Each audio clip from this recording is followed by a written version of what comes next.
All right, welcome back to the channel. Today I'm going to be doing another video about psychedelic healing, plant medicine, psychedelic therapy, whatever you want to call it. I want to tell you why I'm making this video. I'm not making this video to convince you about these medicines. I'm not making this video to push anyone in this direction. I'm only making this video to share my story on the off chance that the people who are interested feel the same way that I do, that there aren't enough stories like this out there.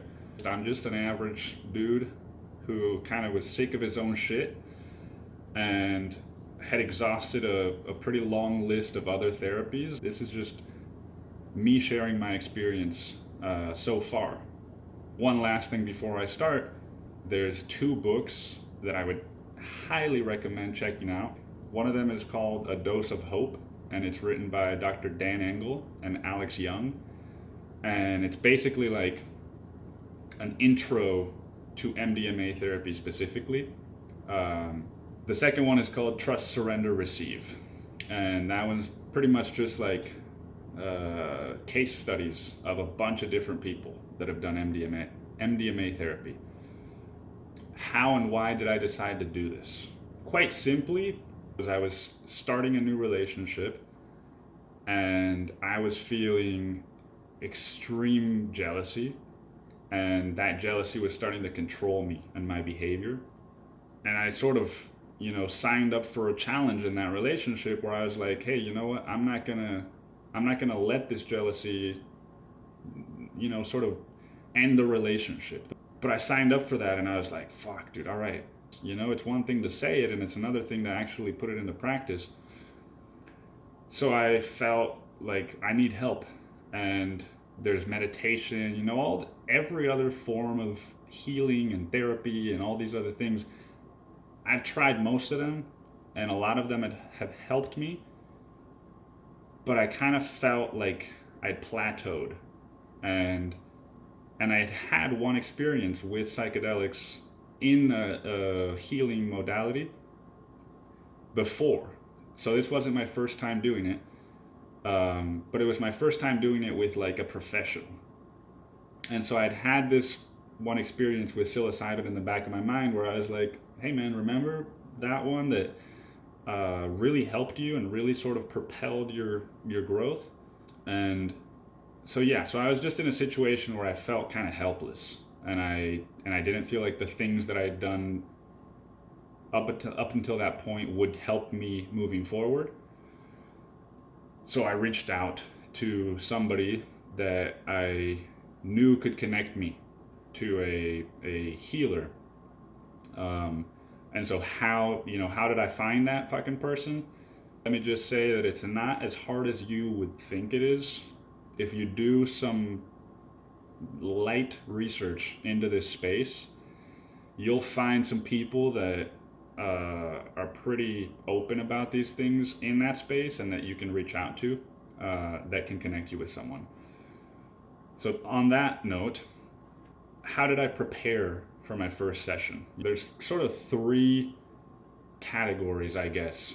Preparation, then there's the actual session, and then there is integration, right? So in this video, I'm going to be covering two different sessions that I did, and preparation and integration for both of them. So how did I prepare for the first session? Well, to be honest, I didn't. I can tell you, I can rationalize that I did, and I can make up a little story about how, well, I kind of actually did. I read A Dose of Hope, and I took some vitamins the night before and the morning of. That is bullshit. I was in that relationship, and shit had started to go down. That I'd never experienced anything like this in any relationship. And so I was just like, my mind, my headspace was all just kind of occupied with that. But yeah, so I didn't really, it wasn't the fault of the relationship or of her. It was my own sort of like, I'm not setting the right boundaries. And so I just didn't have the headspace to prepare. So I went into my first session, and my first session was just MDMA. But I get to the place, and before we do it, there's like a 30 to 45 minute little chat we have about how are we doing, what's going on, etc., etc. And then I take it and put on a blindfold, lie down on this futon, and just sort of wait, and the healer is there. She's sitting in the room with me doing some puzzles, whatever. And there's music playing. 45 minutes to an hour in, still not feeling much, and she asks me if I want to take the second capsule, so I do. About another hour or 2 hours go by of sort of like this very deep, quiet, and peaceful meditation, right? I meditate almost every day, and almost every day there is this voice in my head that's like, fuck, dude, how much longer, right? This was inexistent. So I was just very like, oh, this is very relaxing, very peaceful. But about 2 or 3 hours in, I started to feel kind of like, man, I paid a lot of money for this. Is this all that it is? Just a fucking meditation session? Like, I started to sort of protect myself. My defense mechanism started to come up, started to judge the experience. And I kept trying to tell myself, just let it be, man, just let it be, just let it, maybe in the next 2 hours you'll feel something different, or maybe this is just what it has to be, right? Remember all the stuff you read, just trust the medicine, surrender to it, and just receive whatever it is. You don't get to choose what the experience is going to be. I wasn't able to do that, and so after a while I said, hey, can I ask you a question? And she said, yeah, of course. And I said, is it weird if am I supposed to be feeling something, because I don't think that I'm feeling anything yet? And she said, oh, you should be cooking now, it's been a couple of hours. And so I just sort of started to talk to her, right? Which is not really recommended unless you're trying to process something like really that you don't feel like you can process by yourself. Talking, I've found, is just a form of distraction and protection. So I talked to her for like an hour, and she explained to me the fact that you are kind of talking to me, and I had started to project on her some. I started to tell her, like, I'm worried that you're angry now because it's not working. And so she was like, hey, this is not about me. But that was all of my sort of stuff coming up, right? With like trying to protect my parents and being this sort of pleaser. And so she said, it is working. It's just maybe not what you had built it up to be, and maybe not what it needed to be right now. But it is working. Otherwise, you wouldn't be sort of talking about this, right? The door has opened, and now we just need to sort of walk through it. And long story short, the first session, I didn't really have like a massive breakthrough the day of. And I didn't have any of the physical effects of the medicine. I didn't feel any of them. So the first session kind of just after like 5 or 6 hours, it was like we started to wrap it up and we started to talk about what had happened. And basically it was just this concept of a gatekeeper, which she explained to me was that because we all have different parts of ourselves, right, that we have sort of like suppressed throughout our life. And there's a part of me that every single day of my life is trying to label my experiences and judge the people around me so that I'm not as exposed to the world, because it's safer, to just stay at a distance and be like, oh, look at that fucking loser playing frisbee with his friend or whatever. And so when I was in the MDMA experience, it was like judging myself. Oh, you spent fucking all this money, and now you're just gonna sit here. You think this is gonna fix your life, and blah blah blah, and just fucking on and on and on. So for the integration, I had an integration session with the healer as well, which is basically like a 90-minute talk therapy session. And for my first session, what I realized was that the session itself wasn't like this huge breakthrough, but the week after, that was kind of when everything that I didn't allow to come up started to come up and started to settle. I cried probably every day for a week. And it wasn't like deep grieving. It was more like I would be at work and I would be listening to a song, right? And some song would come up, and all of a sudden I would feel this sort of like warmth in my chest and this like in my neck, that feeling you get when you know you're about to cry. Only this time I had this very weird like moment before, right? It was like I had this like pause, and it was like, are you gonna cry this time, or are you gonna do the thing that you always do, which is rationalize why you're not supposed to cry, or why it's not really a big deal, right? Oh, I feel sad about this song. Let me just fucking change it to a different song. Or I'm at work. I can't cry, right? All of these excuses. But this time it was easier not to do that, and it was easier to just lean into it and be like, you know what? I'm gonna put the bathroom sign up, step outside for 5 minutes, and cry a little bit, and then come back.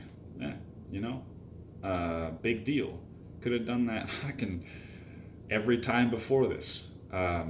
There was the crying, and then there was, in the relationship, there were like little fights that we would have before the MDMA session happened after, like right after it. But again, this time I had this moment of pause where I was like, I don't have to get angry, and I don't have to, if my partner is getting angry, I don't have to sort of fall into the trap and get angry too. I can just notice like, oh, she is being triggered now, and I can just set my boundaries and say how I feel and listen to her and etc., right? All of a sudden my fights weren't the huge shouting matches that they had been in the past.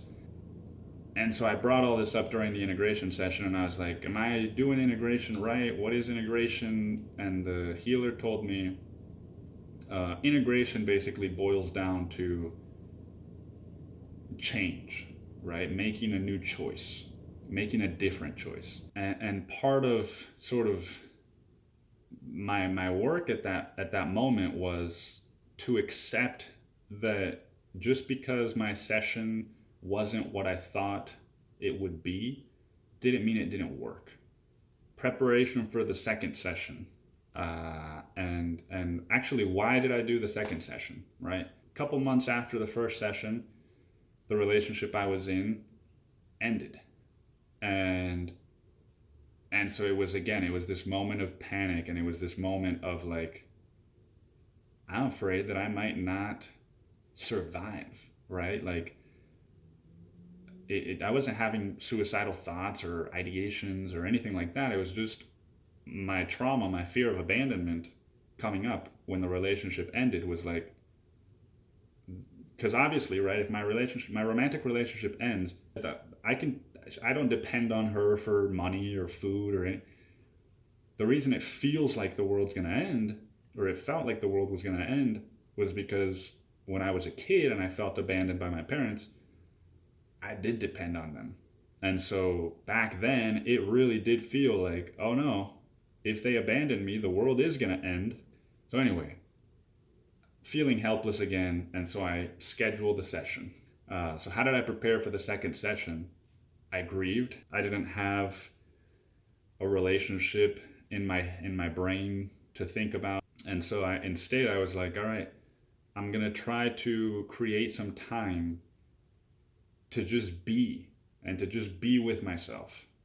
so that all of the things that I need to work on will come up, right? If I'm just going from watching Netflix to fucking work and then to exercise and then friends and then, there's never really a time to be introspective. So that was really the main form of preparation, was just time doing nothing. So then I went into the second session. We had agreed to do MDMA and psilocybin combined. So second session, we break it up, right? I take the MDMA first, and right away I start feeling it. The physicality of it, right? I feel warmth. I feel sort of like mild vibration all throughout my body, and I just blindfold on, music's playing, quiet meditation. I take the second dose, MDMA still, and then I start to feel all the things that I'd read about. This the overwhelming love. Every thought I was having was positive and like encouraging, and even thoughts about my relationship, which had just ended. And then I had this very beautiful moment. I remembered the gatekeeper from the first session. And between my first session and my second session, I read this book by Nicole LePera, and she talked about giving those gatekeepers a name. So I named my gatekeeper Hank. But in my head and in my heart, I was just like, man, thank you for letting me feel this time. I've got it from here. It's gonna be okay and whatnot. And after that, it was like the fucking Clockwork Orange. It was like that, but all the positive things. It was like, no, we're gonna make you see it now. And then I took the psilocybin. So I took all 5 grams, and then I got back on the futon. And for a while, it was more of the same, but just with the added layer of like psychedelic.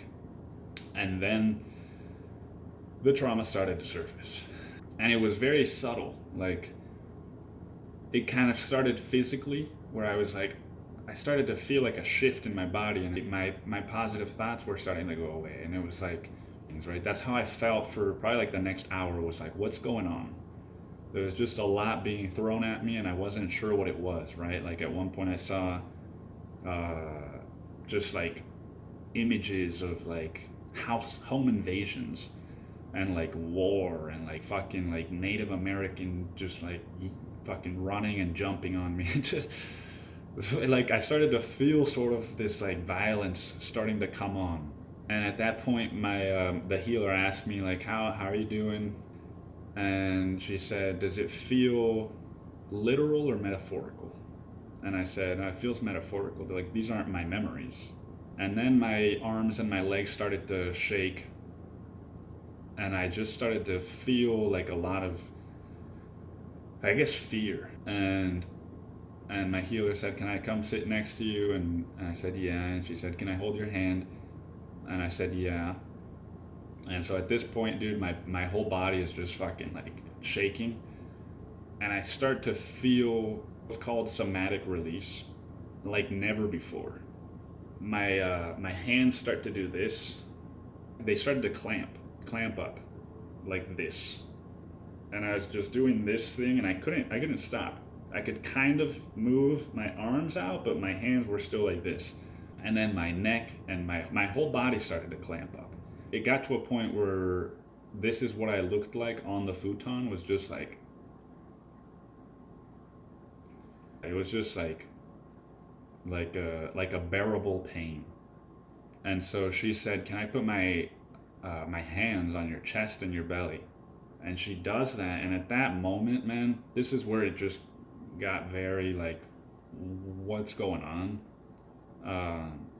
I felt like a surge of energy, like a current of electricity moving through my body, through different pain points. It was like it was scanning different parts of my body for to release. And so that must have lasted 45 minutes until my body sort of was like, fuck, dude, like just fried.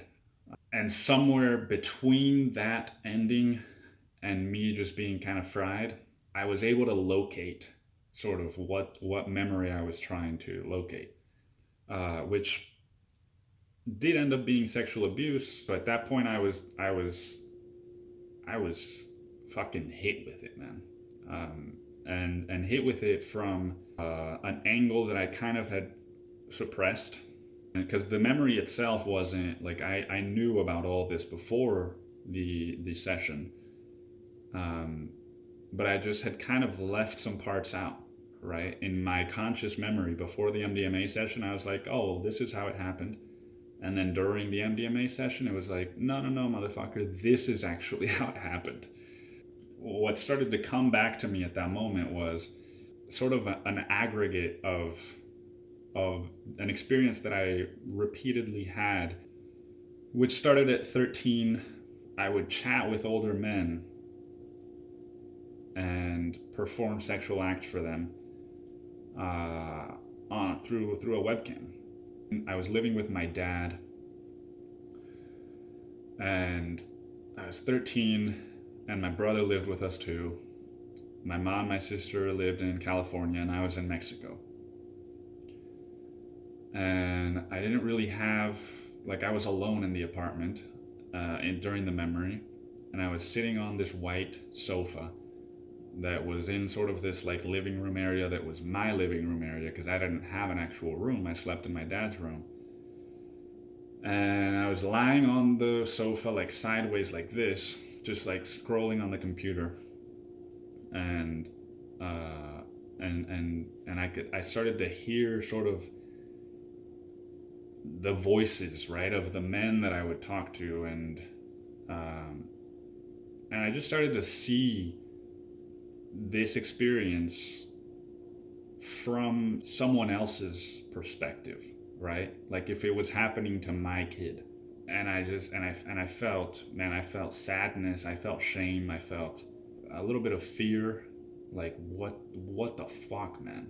It was tricky, man, because nobody, to a certain extent, like I could just turn off my computer if I wanted to, right? Nobody pinned me down against a corner, but it was still, you know, there were older men, man, that were exploiting me and my desire for connection and for attention and for love, and there was an element of, you know, because all of this was on camera, where they would sort of they would put fear in me, right? They would say, like, if you don't do this for me again, I'm gonna post this video of you so that all your friends can see it. And so there was an element of like obligation, but I basically saw and felt all of the emotions that I didn't allow myself to feel in that moment, feeling abandoned.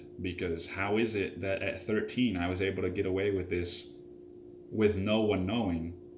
And secondly, why did I want to keep this a secret, right? Why didn't I feel like I had anyone that I could talk to about this? And third, why am I getting love and attention this way instead of from my caretakers and my friends and whatever? I felt the loneliness and just this sort of, I don't know how else to call it, but I felt this sort of gross feeling of like, man, I was just a little kid, and I would go to school and I would laugh with my friends, knowing and feeling that I was different than everyone else. And it was like, man, I did lose a part of my childhood then, and because at the time I felt like such an adult and I felt like such a man, I didn't realize that what was really happening.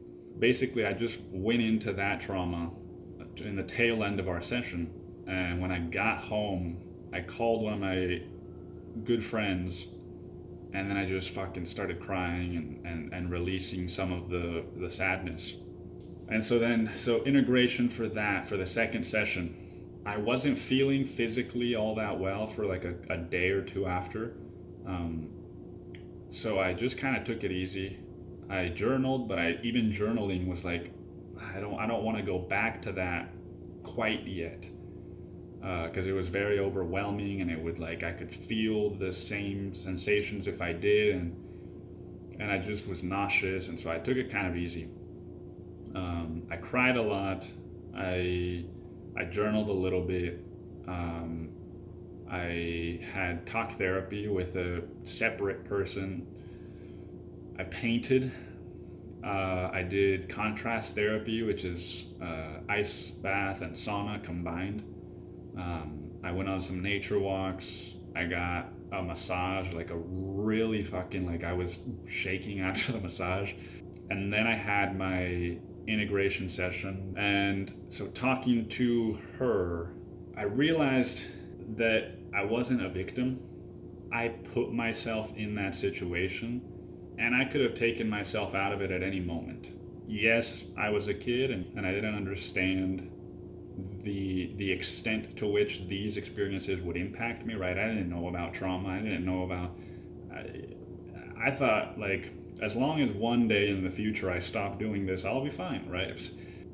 But I knew that what I was doing didn't feel right. And I knew that at my core, I felt like I was not respecting myself or my body.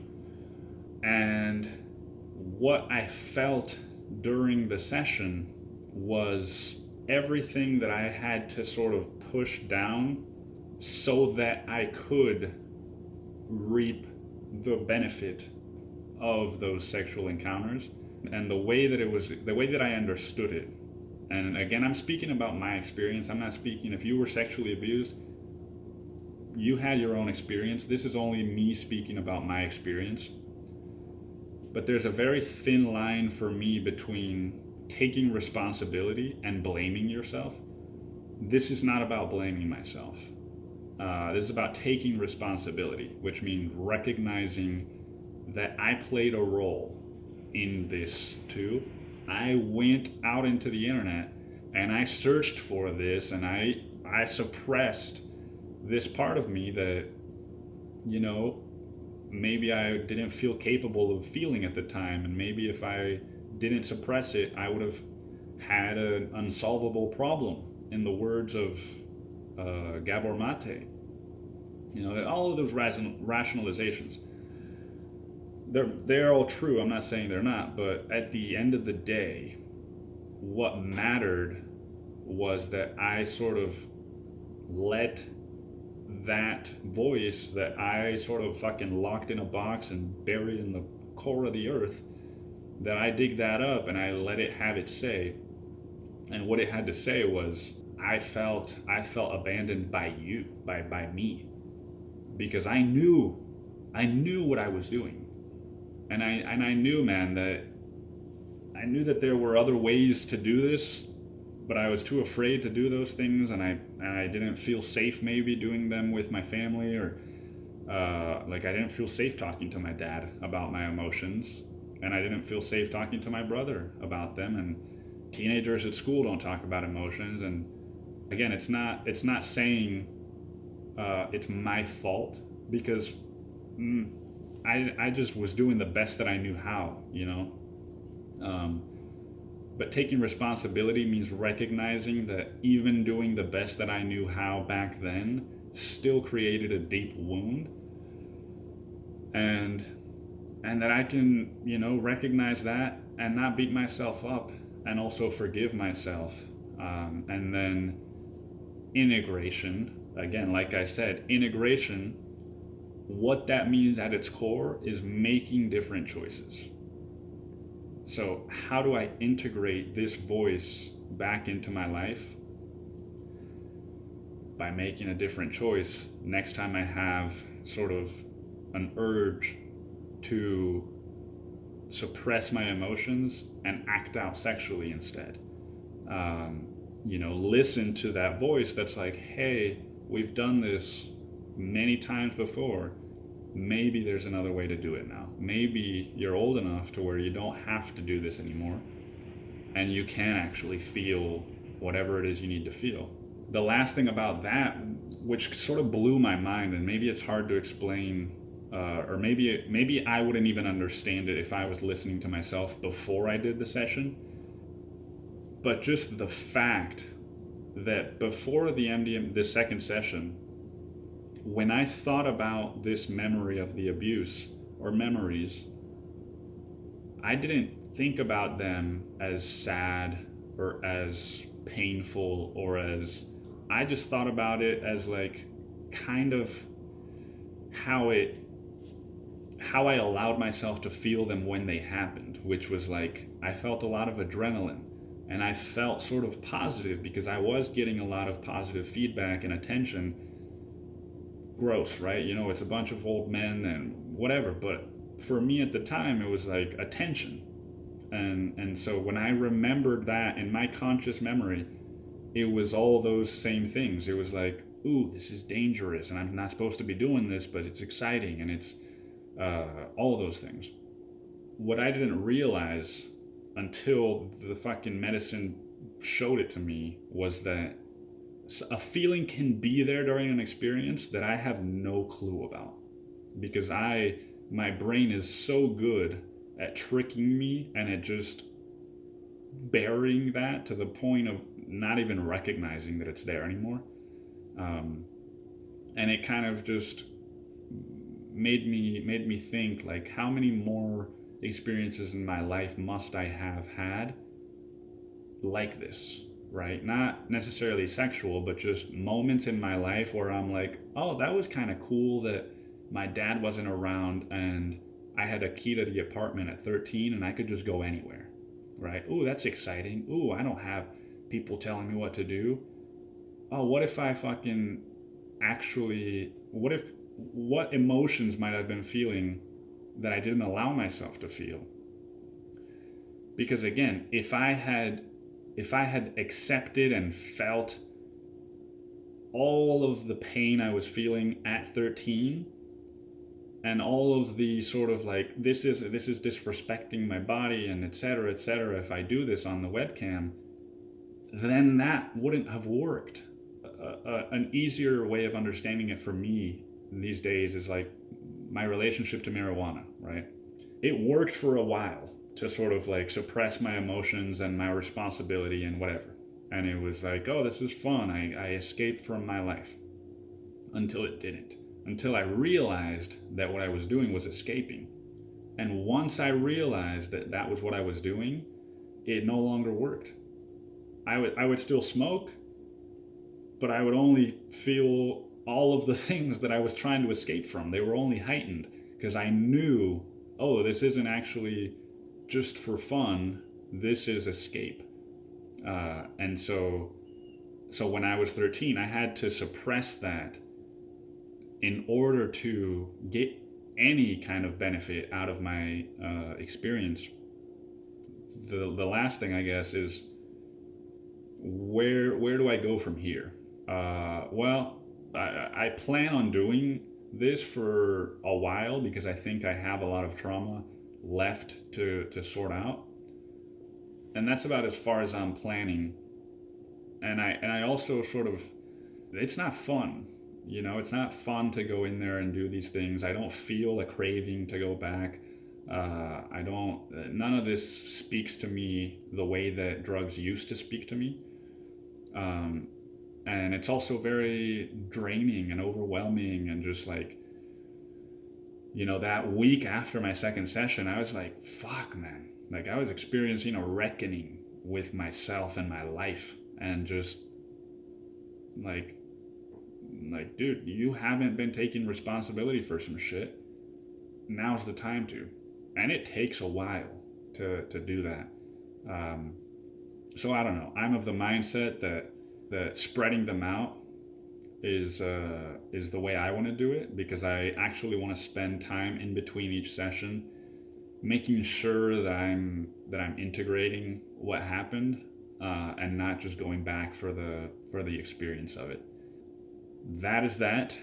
And I might make a couple more videos on this topic, because I think there's just so much to cover.